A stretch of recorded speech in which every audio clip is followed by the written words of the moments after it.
작은 일에 충성해서 하나님께서 우리에게 생각 밖으로 30배, 60배, 100배의 열매를 맺게 하시는 경우가 있는데, 저는 그것을 단기 선교 다녀오는 것이라고 생각하기도 합니다. 물론 여러 가지 방법이 있지만 그 중에 하나가 단기 선교 방문인 것 같습니다. 저는 선교를 열심히 해서 망한 사람을 보기도 했고, 그러나 망했다가 다시 하나님께서 회복 주시는 것을 너무 많이 보았습니다.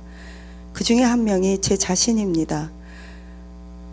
저희 담임 목사님은 늘 입버릇처럼 말씀하셨습니다. 선교하는 나라는 망하지 않는다. 선교하는 교회는 망하지 않는다. 그런데 불행히도 제 주변과 저는 저희 교회에서 선교하다가 극심하게 재정적으로 망한 케이스입니다. 그러나 결과적으로는 제 주변에 그 망했던 분들이 다른 방법으로 하나님께서 많이 회복시키시고 자녀나 물질을 통해서 위로해 주시고, 어떤 분들은 오히려 그것을 아픈 상황에도 단기 선교를 다녀와서 몸이 치료되거나 평생 아팠던 지병이 치료받는 것을 저는 많이 보았습니다. 제가 예전에 가르쳤던 청년, 아주 참 멋진 청년이 하나 있는데 기억에 많이 남아요. 그 청년하고 캄보디아 선교 단기팀을 다녀왔는데 그 청년이 25살쯤 되었습니다. 지금은 물론 어른이 되었죠. 이 청년이 그때 단기 선교를 다녀와서 써서 함께 은혜를 나눴던 간증문입니다. 저에게 있어서 이번 선교는 모든 것이 새로운 경험이었습니다. 선교를 가기 전 저는 가장 많은 걱정과 심적인 부담감이 많았습니다. 하지만 선교를 준비하면서 캄보디아 선교를 하는 가운데서 하나님께서 항상 우리와 함께 계신다는 것을 느꼈습니다. 마을을 다니면서 노방 전도를 하는 가운데 많은 가난한 사람들을 보았습니다. 소망이 없이 버려진 수많은 아이들에게 성경학교를 인도하는 가운데서 하나님은 이들을 향해 울고 계신다는 것을 아직은 나이가 어린 저이지만 느낄 수 있었습니다. 비가 오는 가운데도 첫날 80명이 모였습니다. 그리고 그 다음 날에는 한 마을에서, 한 부락에서 110명의 어린이들이 모였습니다. 그리고 마지막 날은 더 비가 많이 왔는데도 불구하고 140명의 어린이들이 몰려들었습니다. 시골 전체 마을의 아이들은 모두가 다 합해도 150명인데 140명이 모였다는 것은 거의 마을 전체의 아이들이 모였다는 것을 의미합니다. 이렇듯 하나님은 우리에게 모든 것을 예비해 주셨습니다. 저는 이번 선교를 통해 한 가지 분명한 사실을 배우게 되었습니다. 선교야말로 하나님이 가장 기뻐하시는 것이요, 영혼을 구원하는 것은 예수님의 지상 명령이라고 생각합니다.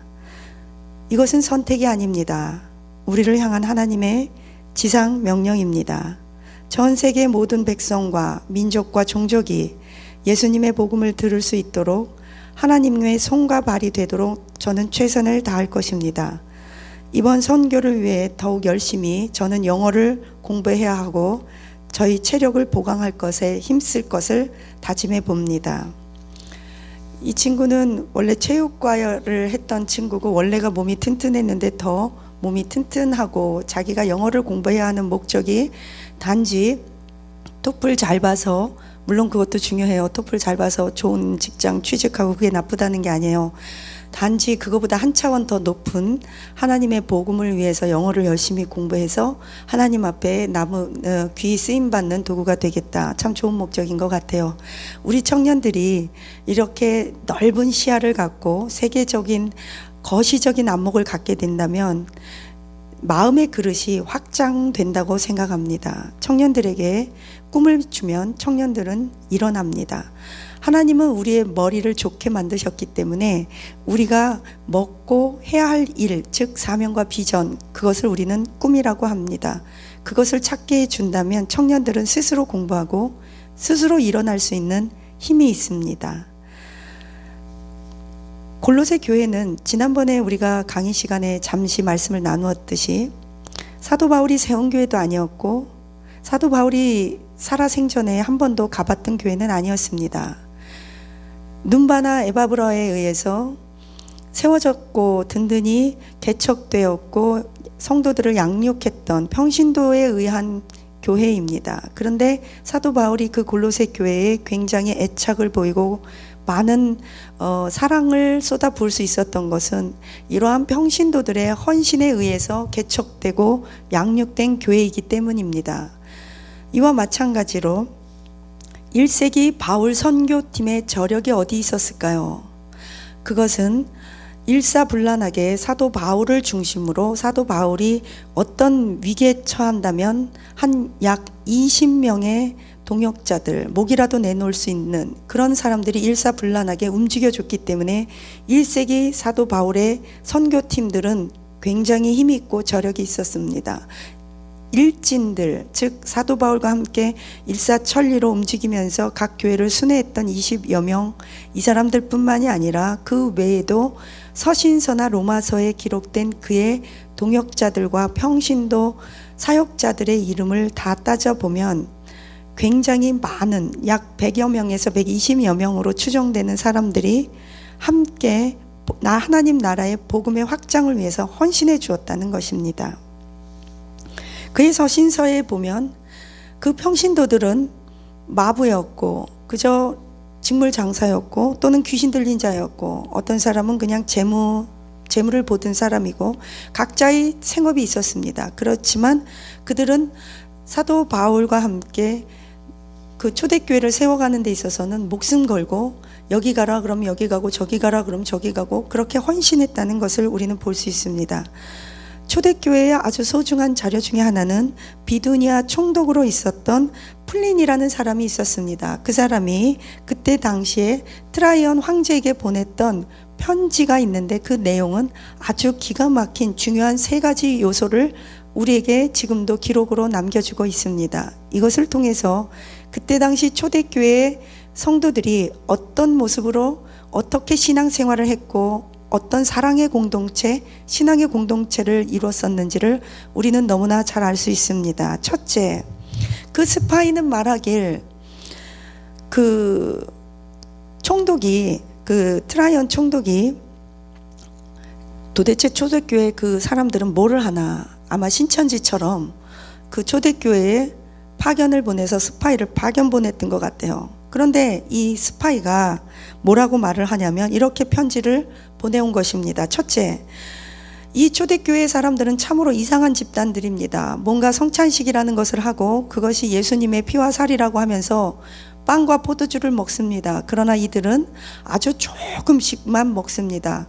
굉장히 소식가들인 것 같습니다. 두 번째, 또 이상한 것이 있는데 이들은 황제를 위해서 기도하고 있고 자신들을 핍박하는 황제가 그 황제가 정말 잘 되기를 위해서 황제를 위해서 사랑으로 축복 기도를 하고 황제를 위해서 기도하고 있다는 사실입니다. 즉 자신들을 핍박하는 자를 위해서 기도하고 그것이 황제인데 황제에 대해서 욕을 하는 것이 아니라 황제를 위해서 사랑으로 눈물로 기도하고 있다는 것이 놀랍습니다. 세 번째, 그들은 서로 사랑합니다. 이들이 서로 사랑의 떡을 떼고 뭐 포도주를 조금 먹고 빵을 조금 먹고 그것뿐만이 아니라 이들은 진심으로 서로 사랑하는 공동체입니다. 그것이 너무나 놀랍습니다. 무엇입니까?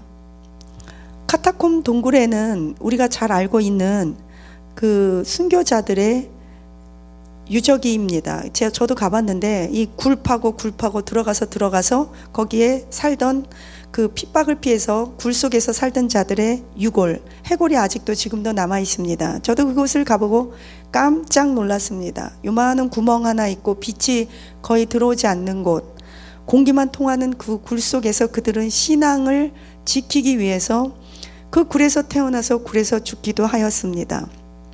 그 카타콤 동굴에는 뭐라고 써있냐면 숨도 쉴 수 없고 습기 치고 정말 사람이 살 수 없는 그곳에 놀라운 벽에 써있는 그 글이 정말 놀라운데 우리는 서로 사랑함으로 천국을 경험합니다. 무엇입니까? 우리는 서로 사랑함으로 천국을 경험한다고 합니다. 만약 우리가 먹을 거를 다 먹고 명품을 쓰고 좋은 교회, 좋은 건물, 좋은 집, 좋은 멋진 교회 건물을, 멋진 교회 교육관을 쓰면서 우리가 서로 사랑하지 못한다면 우리는 어쩌면 신앙 공동체, 사랑 공동체가 아닐 수도 있다는 생각을 해보게 됩니다. 그 습한 곳에서 우리가 서로 사랑함으로 천국을 경험합니다. 저는 우리 교회에 입구에 이런 동일한 문패를 하나 써붙이면 좋겠다. 그 생각을 했으면 좋겠습니다. 그 생각을 해본 적이 있습니다. 교회 문 앞에 정문에다가 이렇게 카타콤 동굴처럼 우리가 서로 사랑함으로 천국을 경험합니다. 사실 카타콤 동굴은 기도의 동굴이기도 합니다. 신앙의 동굴입니다. 신앙의 정조를 지키던 순교자의 동굴입니다. 그러나 저는 카타콤 동굴을 우리가 서로 사랑함으로 천국을 경험합니다라는 그것이 더 본질이 아닐까라는 생각을 해보았습니다. 저와 여러분이 음부의 권세가 우리를 해하지 못하고 우리가 서로 사랑할 때 우리의 복음은 더 확진될 수 있습니다. 복음의 일꾼들에게 베푸시는 하나님의 복은 무엇일까요? 디모데후서 4장 22절에는 이렇게 말씀하고 있습니다. 나는 주께서 너의 심령에 함께 하시기를 원하노라. 은혜가 너희와 함께 있을지어다. 뭐예요? 우리의 심령, 우리의 마음과 영혼에 하나님의 은혜가 언제나 넘쳐날 수 있는 길은 내가 잘 먹고 잘 살고 이기적이고 헌신하지 않고 움켜쥐고 돈을 모으는 것이 아니라 우리가 하나님의 나라를 위해서 나눌 때, 흩을 때, 서로 사랑할 때, 서로 눈물을 닦아주고 서로를 위해서 기도해주고 손잡아줄 때 선교는 무엇입니까? 함께 있어주는 것입니다. 카타콤 동굴의 사람들이 왜 사랑을 경험했을까요? 함께 있었기 때문입니다. 아픈 누군가와 함께 있어주는 것처럼 커다란 사랑이 있을까요? 우리가 아픈 사람을 대신해서 아파줄 수 있는 것도 아니고 돈을 벌어서 가난한 사람을 다 구원구제할 수 있는 것도 아닙니다. 그러나 내 주변 사람들과 함께 있어줄 때 우리는 천국을 경험하게 됩니다. 그런 의미에서 우리의 가족, 우리의 가정 식구들은 우리가 서로가 천국을 경험할 수 있는 아주 좋은 사랑의 대상이라고 할 수 있겠습니다. 세상에 나가서 복음 전하고 단기 선교 다녀오는 것 해야 합니다.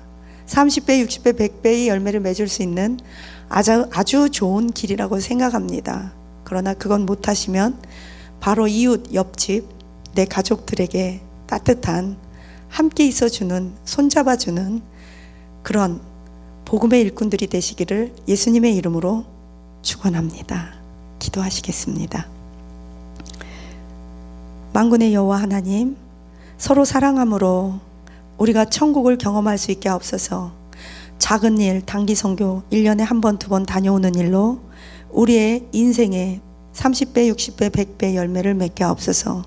시야가 확장되며 사고가 확장되고 생각이 확장되게 하옵소서. 신앙이, 기도의 제목이 확장될 수 있도록 우리의 그릇이 날로 커가게 하옵소서. 사랑은 스케일의 문제가 아니라 본질의 문제인데 우리가 어떻게 전 인류의 사람들을 사랑할 수 있겠나이까. 그러나 우리가 선교사님과 한 민족과 열방을 가슴에 품고 기도할 때 그 자체로 우리의 열매가 극대화될 수 있다는 것을 알게 하옵소서. 언제나 나의 필요에, 내 필요에 급급하지 않게 하옵소서.